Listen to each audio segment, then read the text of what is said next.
All right, this is the fight breakdown of the now 4-division champion, Inoue, and the fight we were just coming off of versus Stephen Fulton, the former champ at 122 pounds. So let's go ahead and get into it. Man, that was a good fight, dog. That was a good fight. Inoue is the truth. He made me a fan. I mean, from the opening bell, you could just tell Fulton wasn't really trying to engage. Usually the early rounds are the fill-out rounds, so him throwing jabs wasn't necessarily making me nervous or making me feel like he wasn't going to engage. But once we got to about the 2-minute mark in the first round, he wasn't even trying to close the distance. He wasn't pivoting. He wasn't trying to change levels. Inoue legit had him scared to get anywhere near medium range. Fulton wanted to stay completely at long range because Inoue was so quick. I didn't realize how athletic and how fast twitchy Inoue was. I got to give him credit. He was way more athletic than Stephen Fulton. Way, way more athletic. I mean, just going into it, whenever they would square up, Fulton would throw a jab and Inoue would stab to the body. Then Inoue would start stabbing to the body. Fulton couldn't get out of the way. I was extremely impressed at Inoue's ability to read the situation and understand that Fulton wasn't trying to engage at all. Like, he made him scared from basically the opening bell. Moving on to the middle rounds, Fulton was starting to time Inoue a little bit better. He was having more success with the jab, landed a 1-2, which is what I was wanting him to do. Once you hit the jab, followed up with the 1-2, throw a hook. Inoue had his hand low, but every time he tried to, Inoue raised that high guard up and then counter Fulton clean on the chin. So he pretty much shut that down. If I was Fulton, I would have worked the body, but easier said than done. And Fulton basically resorted to just throwing jabs for the rest of the fight. He wasn't changing the speed of his jab. He wasn't changing the level of his jab. He was trying to use lateral movement, but every time he would start trying to use the ring, use his footwork, Inoue would immediately pivot and square back up. If you notice, they were jockeying for foot position. That's why the referee had to come in and tell the guys, hey, watch your feet, watch your feet. Or really tell Fulton, which I didn't think was that big of a deal. I mean, whenever you're boxing, it's going to happen. But the ref stopped that immediately, so Fulton couldn't even use that to his advantage. But you want to get your lead foot in between, both the fighter's foot, I'm sorry. And he just, every time he tried to jockey for position with his feet, Inoue saw what Fulton was doing. He'd be inching forward more and more.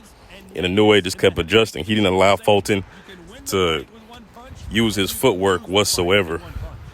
That lead foot was right in front of Inoue's lead foot the entire time. Fulton couldn't split it at all. And man, dude kept throwing that jab, bro. It's the same speed, the same level to the same spot.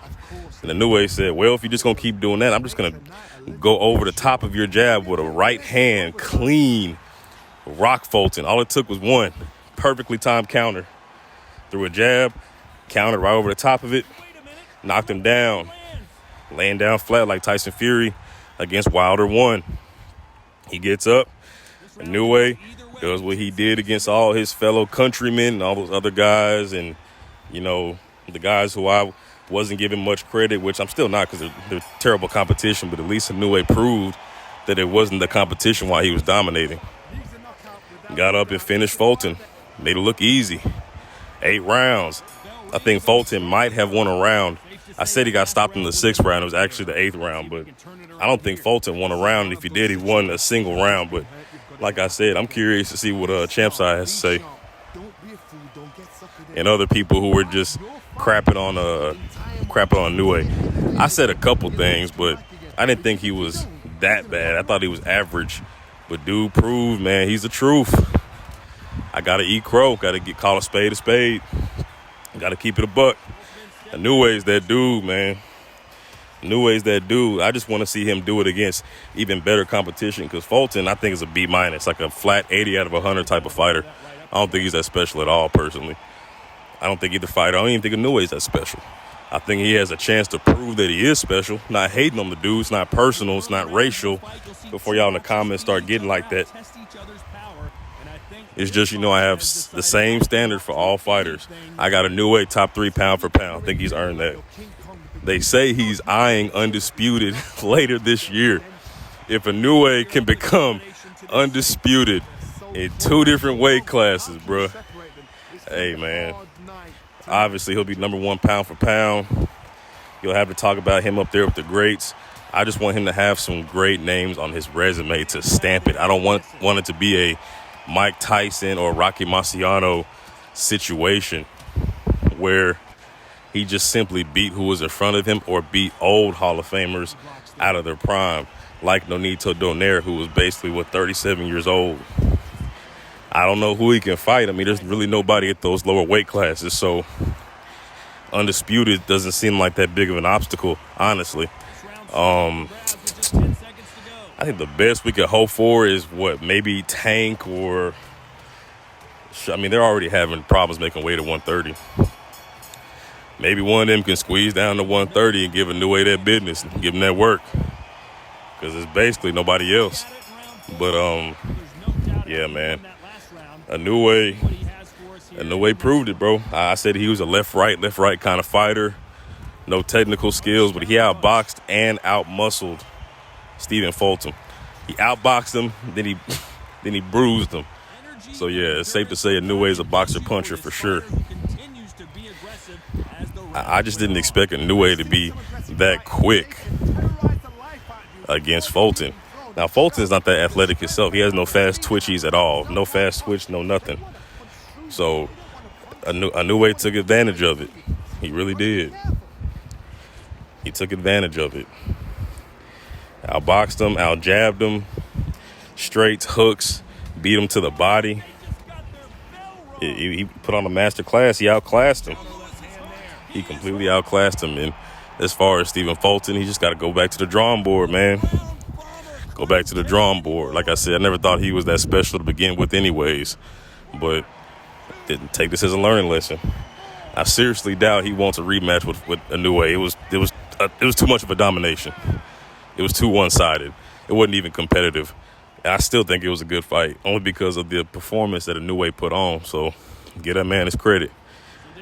I just want the Inoue fans to pump the brakes. He's a really good fighter. He beat Stephen Fulton. You know what I'm saying? But let's relax. Just because somebody doesn't anoint him and call him Japanese Jesus don't mean we're hating. We're giving him props. We're giving him props. Nobody's hating. Nobody's saying he's trash. I'm not even saying he's average anymore. He proved he's not average. He's not average at all. Let's just relax, pump the brakes. It was a good fight. Inoue is a good fighter. We're giving him his props. He's not no Manny Pacquiao. Manny Pacquiao was on a whole different level than Inoue. Same thing for Spence and Crawford and Charlo, Bivol, Canelo. Those are A-level, elite-level fighters. I don't believe Inoue is on their level. Not even close. But Inoue made me a fan. I'm going to tune into his fights moving forward and root for him, dog. He's a good fighter. But, yeah, that's my little fight breakdown, post-fight reaction. It's not even noon yet. God, dog.